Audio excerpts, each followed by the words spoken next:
and that gives room for Cabinet Secretary and any other person aside from the senators to be able to walk into the chamber and sit the positions that have been set aside for them to be able to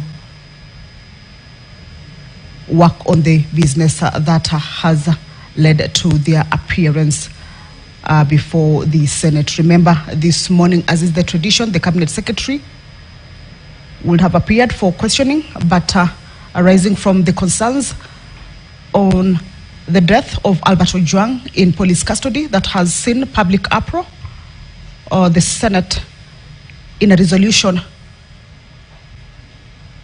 decided to invite the Cabinet Secretary, the Inspector General of Police,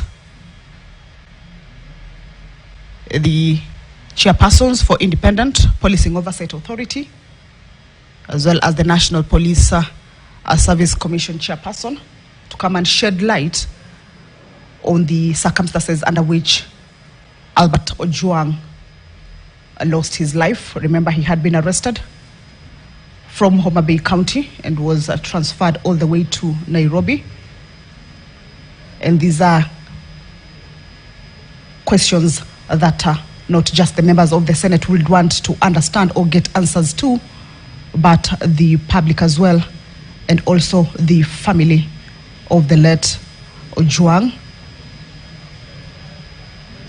So this is a session that will see the members of the Senate, on behalf of the public, seek answers to the concerns. Once the House is ready to commence this particular business, of course, we shall be able to let you in to listen and follow on the proceedings.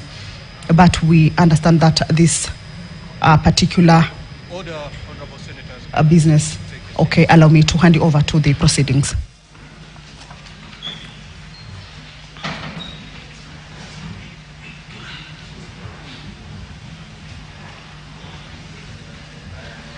Interior and his team in the House.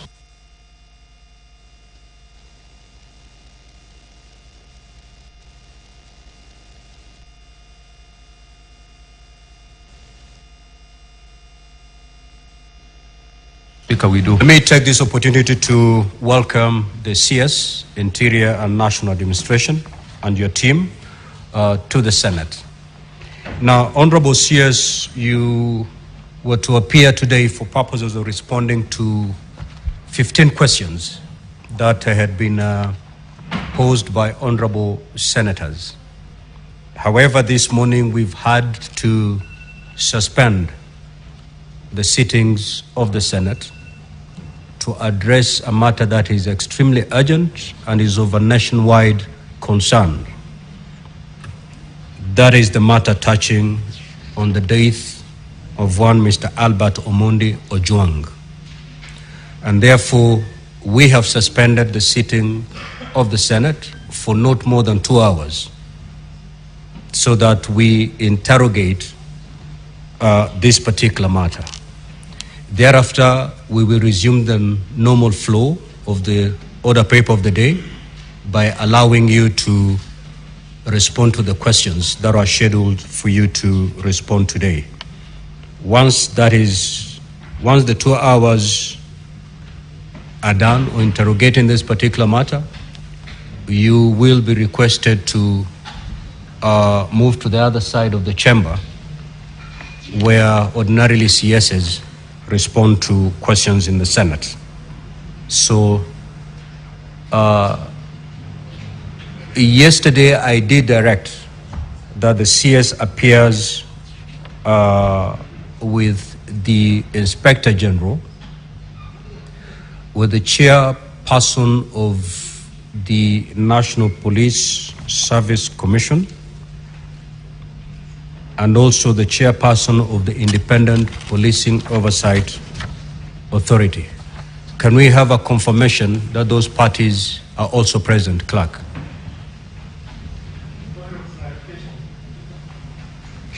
I've just asked something let the clerk answer the question, then I will give you an opportunity. Yes, Mr. Speaker, I confirm they are present in the House. Thank you. Yes, Honorable Boni. Mr. Speaker, I want to thank you for this unprecedented decision. But Mr. Speaker, we don't want to do anything this morning in vain, because Parliament does not speak in vain. Having suspended the sittings of the House, you can see the mess has been now insulated. It has got legal implications. It means, therefore, Mr. Speaker, technically, whatever we shall transact during these 2 hours will not count. I would like you to clarify to the House, to the country, and especially to the family of Albert Omondi, why Senate wants to sit for 2 hours to transact business that will not technically count. Senator Boni, if you listen to my communication, the last paragraph was to that effect, that whatever is going to be transacted in this particular session will input the report of the Standing Committee on Defense, on National Security, Defense and Foreign Relations. Because if you're aware, if you're here yesterday, this matter was committed to that committee. However, honorable senators wanted to engage directly with the CS and his team. I have directed that the Hansard editor to compile a report, which report will be made available to the Standing Committee on Defense, on National Security, Defense and Foreign Relations. As they prepare their report, that report is going to benefit from whatever will transpire in this particular session. And therefore, this particular session is not in vain. In fact, it is going to play a major role in shaping the report that will be tabled before this House. Having directed so, yes.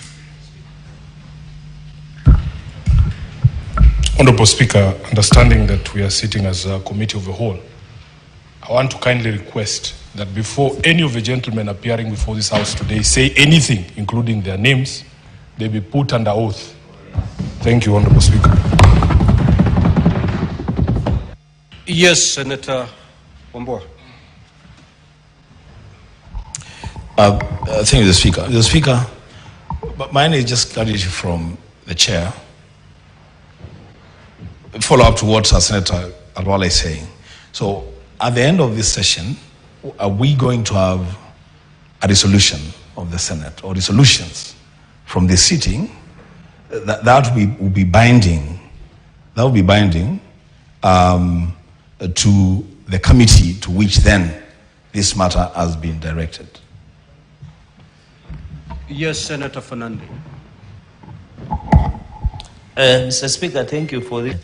Mr. Speaker, you are the one, and of course, I believe in your capacity and ability to chair, but my only concern, I know we can establish traditions and precedent, that our standing order under 183 directs that the chairperson of the Committee of the Whole will be directed by the motion of the Senate to be prepared. So my question, would it be you or the chairperson of National Security, so that you are the neutral arbiter, so that when the motion will be moved with the resolution of the Senate under your Solomonic guidance, which you did yesterday, I think there needs to be clarity, because now that the mess is no longer there, and this is the Committee of the Whole, and I'm well versed with the establishment and the ground rules of the Committee of the Whole, Mr. Speaker, will it be in order that now that we have transit as a Committee of the Whole, with all tremendous respect for the chairperson of National Security, which will be directed by Standing Order number 183 to prepare the report. So we need that clarity, Mr. Speaker, so that when we are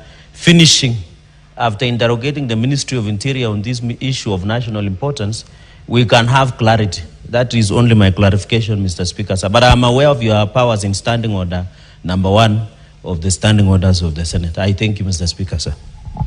Now, honorable senators, for purposes of bringing clarity to this session, this is not a committee of the whole. The House is suspended. We have just suspended the sittings of the Senate pursuant to Standing Order 38. And therefore, this is not a committee of the whole. I don't need to report after this to any other person, or a motion will not be caused or ensue after this session. We have suspended the